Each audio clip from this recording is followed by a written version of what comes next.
Vamos a analizar ahora dos videos que particularmente uno de ellos ha dado la vuelta por todo el mundo, por distintos medios, en una entrevista que le concede el presidente argentino Javier Milei al periodista Alejandro Fantino en su programa Neura, y donde incurre algunos errores, ¿sí?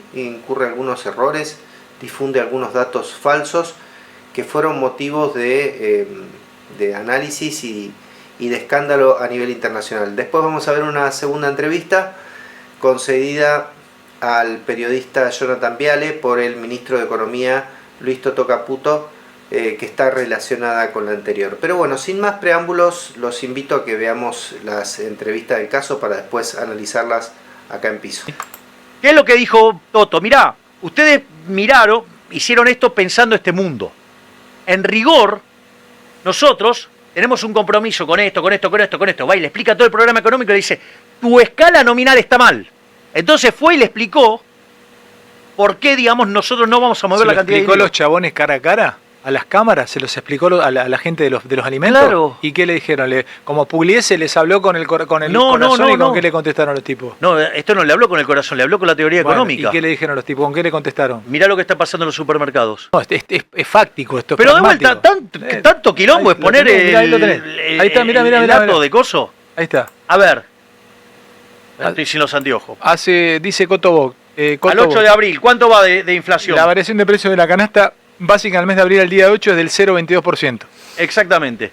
Mirá el comparativo ese mismo contra, por ejemplo, marzo. Compararlo contra la que tenían los 8 primeros días de marzo. ¿Esto de qué? ¿De Coto? Sí. Yo estoy en bola. ¿De qué es la cuenta de Coto? No sé qué es Cotobot. Mira los precios, hay que ir al 8 de marzo. ¿Sabes que lo maneja Alfredo de la casa esto, no? Alfredo Coto. No tengo ni idea. La variación de precios de la canasta básica en el mes de marzo, el día 8 es del 4.23. 0.22. Y hoy es 0.22. Ahí está, vamos con Jumbo, a ver. Al día 8, 4.52. Claro, la variación de precios de la canasta básica. Mirá. Sí, menos 4.52. Deflación. ¿Qué es la deflación? No tengo ni idea qué es la deflación. Caída de precios. Caída de precios. Caída de precios. Andino, caída de precios. Se va a derrumbar la tasa de inflación. Porque ¿qué es lo que pasa? Y yo esto lo adelanté. ¿Viste cuando el tipo de cambio estaba en 1.350 y cayó a 1.000? Dije, el dólar es un indicador adelantado. Porque es un activo financiero. ¿Qué quiere decir esto? Que en algún momento, cuando pase todo el quilombo de la estacionalidad, de lo que es febrero, marzo, abril, se va a caer como un piano la inflación. Loco, ¿estás con fe que esto, septiembre, octubre, lo tenés encaminado? No tengas duda. No tengas duda. Barda Analítica. Ahí veíamos cómo el presidente Javier Milei ponderaba los seguimientos de precio de dos bots, uno del supermercado Coto, el otro del supermercado Jumbo, para decir que los precios estaban bajando, ¿sí? Que él estaba derrotando que estábamos andando incluso un proceso deflacionario, es decir, que los precios no solo no crecían, sino que bajaban. Preocupante que con la responsabilidad que implica ser presidente de un país, el presidente se esté basando en datos que no están chequeados, que no están cotejados, y uno diría, bueno, ¿quién tiene que chequear esto? ¿Quién tiene que ayudar al presidente a que realmente se tenga información fidedigna? Bueno, en principio el presidente tiene a disposición el INDEC, el Instituto Nacional de Estadísticas y Censos. El ministro de Economía le podría haber avisado al presidente, bueno, malas noticias, el ministro de Economía se valía en otras entrevistas que dio y en redes sociales de los mismos supuestos bots que medían la baja de los precios, y sobre algo que no es cierto, no es real, que no existe, el presidente de la nación de una forma eufórica y con su estilo festejaba los datos de que estaba derrotando la inflación. Bueno, no está derrotando la inflación el presidente. El presidente tuvo 3 guarismos de inflación, uno del 25%, otro del 13%. el último que se conoció del 10%. Vemos el del 10% está a la altura de el peor guarismo de inflación durante la gestión de Massa, ¿no? que era mala, la gestión de Massa era mala. Bueno, los guarismos de Milei siguen en esa línea y aún incluso los profundizan. No estamos contemplando qué va a pasar con la próxima medición de inflación, donde hay que contemplar aumentos de tarifas que van a ir en algunos lugares del orden del 150% al 300% según los casos, tanto para particulares como para empresas. Ayer revisaba un diario de la provincia de San Juan y estaban diciendo que la tarifa de gas iba a aumentar un 600%. Es decir, esta es la verdadera inflación, no la que miden los bots. Sobre esto, ¿qué más podemos decir? El gobierno no homologa a que llegan entre los sindicatos, que convienen los sindicatos con las... Entonces han planchado los ingresos formales en blanco en el mes de diciembre. Crecen, por ejemplo, la prepaga, la cuota del colegio privado, crecen las tarifas, no crecen los salarios. Y no solo eso, sino que además estos días hemos visto cómo el gobierno se mofaba e incluso festejaba que habían eliminado 15.000 trabajadores de la administración pública en el fin de semana largo y se proponían eliminar hasta 70.000 trabajadores. El sindicato de los trabajadores de la construcción está advirtiendo que por el paro de la obra pública y de la obra civil, es decir, la actividad de construcción de los privados, ya hay 100.000 personas abajo. Esto es lo que realmente está pasando en la economía argentina y no tiene nada que ver con un bot. Vamos a escuchar ahora... Ahí está. La rareza fue que Argentina por primera vez hizo los deberes y rápidamente. Ahora, haciendo los deberes rápidamente, el resultado al que se llegó, esa parte es normal. Entonces, eso era lo que yo le explicaba Ellos no confiaban a los productores. Decían, muchachos, si no se queden esperando que, digamos, que venga la crisis para que les convalide el escenario que ustedes... Igual, te puedo decir algo, hubo algunos empresarios, no sé, caso no prepagas. Yo sé que vos no te vas a querer enojar con nadie, pero lo digo yo, no me importa. Se le recontra fue la mano. Se le recontra fue la mano, yo me enojo también. ¿Estás de acuerdo conmigo? Caso prepagas. Claro caso. ¿Y entonces? Sí. Bueno, sí, la verdad, digamos, acá es un poco... Es buena la pregunta porque me das un poco de pie para algo que yo batallo bastante, que es hablando de batallar, de la batalla cultural. Sí. O sea, para mí no es solo un tema económico, y de esto hablamos también en esa famosa reunión. Lo que yo quiero decir es, no alcanza solamente con el voto. Nosotros estamos yendo por un modelo diferente y lo estamos haciendo. Ahora, lógicamente, yo puedo entender que en el ADN del argentino está, después de 100 años de hacer las cosas mal, culturalmente tenemos la reacción de pensar todo va a salir mal y demás. Claro, tú aprovecho y meto un aumentazo y recupero margen. Pero ¿sabes qué es lo que digo con la batalla? Que todos tenemos que entender que para que el país cambie, todos tenemos que cambiar algo. Claro. Barda Analítica. Estamos de vuelta acá. Esto que decía el ministro de Economía, ¿no? Que se han hecho los deberes rápidamente. Arrancaba su entrevista diciendo que bueno, por primera vez, decía el ministro de Economía, se han hecho las cosas bien. De vuelta, ¿no? Un exceso de autopercibirse, ¿no? Como lo distinto, lo nuevo y lo mejor. A mí me llama poderosamente la atención, no es la primera vez que lo escucho, ¿sí? Se han hecho los deberes rápidamente y se han hecho las cosas bien por primera vez. Durante 100 años, dice Caputo, se han hecho las cosas mal. Yo me preguntaba mientras lo escuchaba, digo, dentro de esos 100 años donde se han hecho las cosas mal, ¿no? Es decir, desde, si lo tomamos literal, desde 1923 hasta 2023, las cosas se hicieron mal.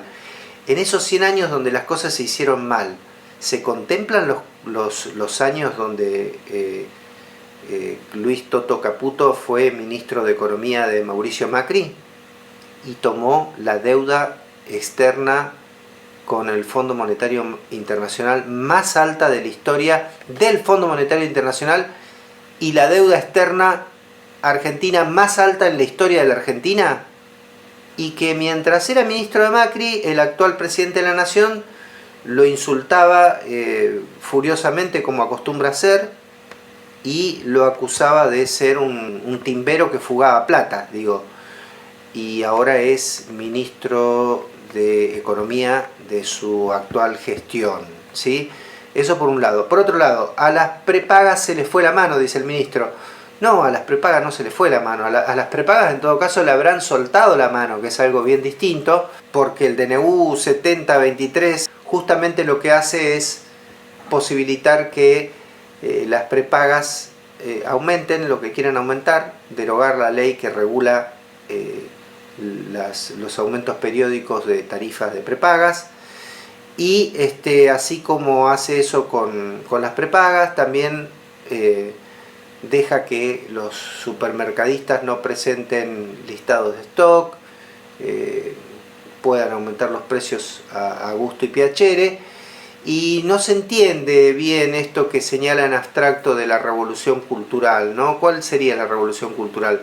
Vamos a desregular absolutamente la economía, vamos a dejar hacer a todos lo que quieran, tal vez lo único que no desregulemos sean los sueldos, porque los vamos a pisar donde el ministro de Economía crea conveniente, y desde ese lugar vamos a esperar buena onda. Las empresas van a tener que ser razonables y no se les va a ir la mano. Bueno, en fin, preguntas. Vamos a seguir analizando estos temas. Mientras preparábamos esto, se publicaron las noticias, la inflación de este mes, Sí. 11%.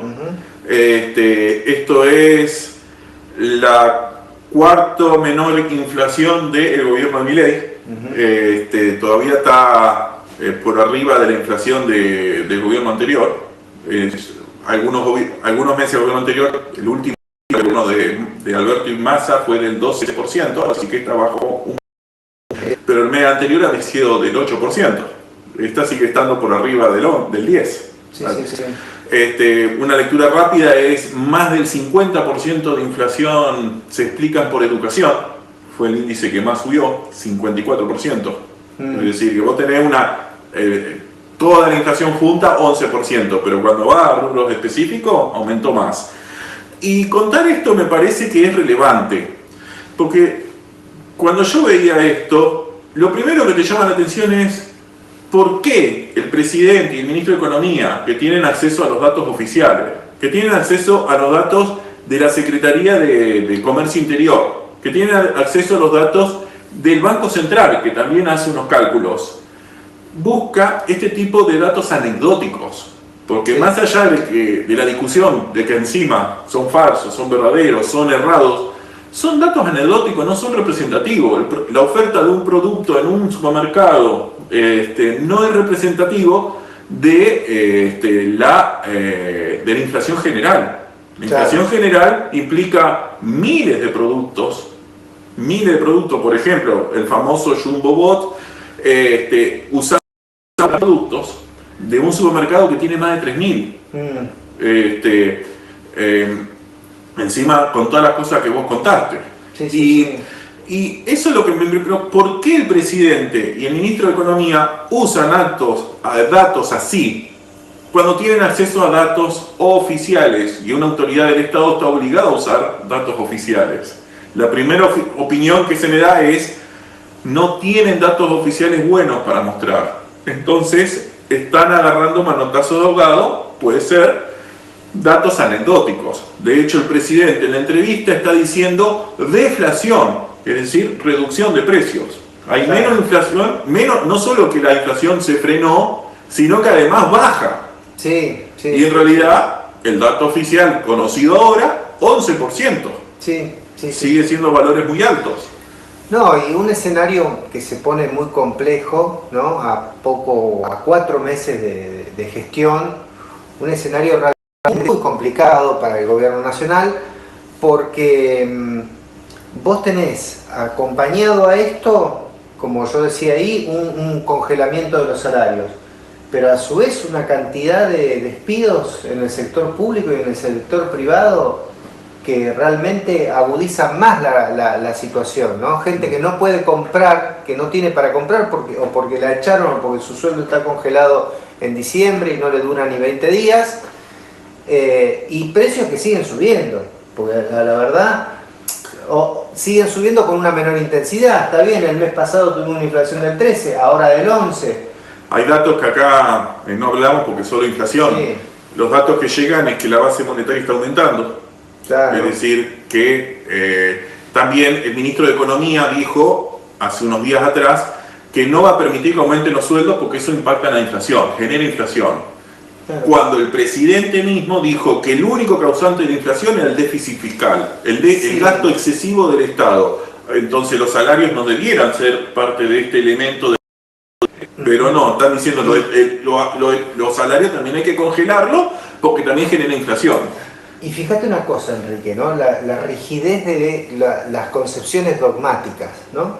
Porque esto de, bueno, yo desregulo, y como ahora desregulo, y como mi concepción de la desregulación de la economía dice que si yo desregulo los precios, la oferta y la demanda se van a encontrar en un punto de equilibrio. Bueno, no pasa ese punto de equilibrio, y lo tienen que reconocer ellos mismos, pidiéndole por favor, ¿cuándo fue? La semana pasada, Caputo pidiéndole por favor al supermercadista que bajen los precios. Esta semana enojándose, perdón, ¿no? con Velocopit, el dueño de la Swiss Medical, diciéndole que no es que se le fue la mano, le soltaron las manos, como decíamos en el video. Claro, recordemos que en el caso de en todo esto se disolvió el área del Estado que controlaba los precios. Claro. Y se disolvió por decreto del ministro Caputo, el primer decreto, Sí. se liberó las prepagas. Sí. Si vos liberás el precio de un artículo de necesidad, que es tu salud, y en general diría que tiende a aumentar el precio. Vamos a ver qué pasa la semana que viene con el tema del famoso DNU 7023, porque tiene una cola más larga, o sea, no se termina más esa historia, ¿no? El otro día lo escuchaba al diputado Leandro Santoro, que decía, hay muchos diputados de la oposición, del espacio de Lustó, o algunos que están integrando el espacio que dirige Miguel Ángel Pichetto, que van a los canales de televisión y dicen, no, porque nosotros estamos en contra del DNU, qué sé yo. Ahora, en el recinto, donde se tienen que ver las realidades concretas, dicen, no bajan a dar quórum para tratar el DNU. Entonces, está muy complicado el tema del DNU. Ya pasó por Senado, lo rechazaron. Vamos a ver qué pasa esta semana. Yo creo que tiene muy pocas expectativas el gobierno de, ¿cómo se llama?, de resolver favorablemente lo del DNU e incluso lo de la ley de bases, ¿sí? Lo de la ley de bases, vos recién me mostrabas una nota de ¿cómo se llama? Ay, se me fue el nombre, el jefe de gabinete. El jefe de gabinete, ¿sí? Sí, ¿Jefe de gabinete? jefe de gabinete. Esperamos un segundo, no vamos a casar. Bueno, si se aprobaba la ley, era gracias a la fuerza del cielo. Él iba a creer que era una prueba de Dios. De todos modos, comentario breve para cerrar, me parece. Sí. Recordar que más allá del contexto económico, que hiciste hincapié, a mí me parece que el dato político clave de ese contexto económico es que el presidente y el ministro prefieren mostrar datos anecdóticos porque no pueden recurrir a las estadísticas, no le dan los valores que ellos están queriendo, si no encuentro otro motivo. Sí. El segundo es, mientras hacíamos esto, ayer, hoy, hubo una división dentro del bloque de La Libertad Avanza. Sí. No vamos a ahondar en eso, pero una fragmentación que implica pérdida de 2 o 3 diputados que crearon un bloque independiente. Ajá. Así que continúan las internas dentro del Partido Libertad. Parada Analítica.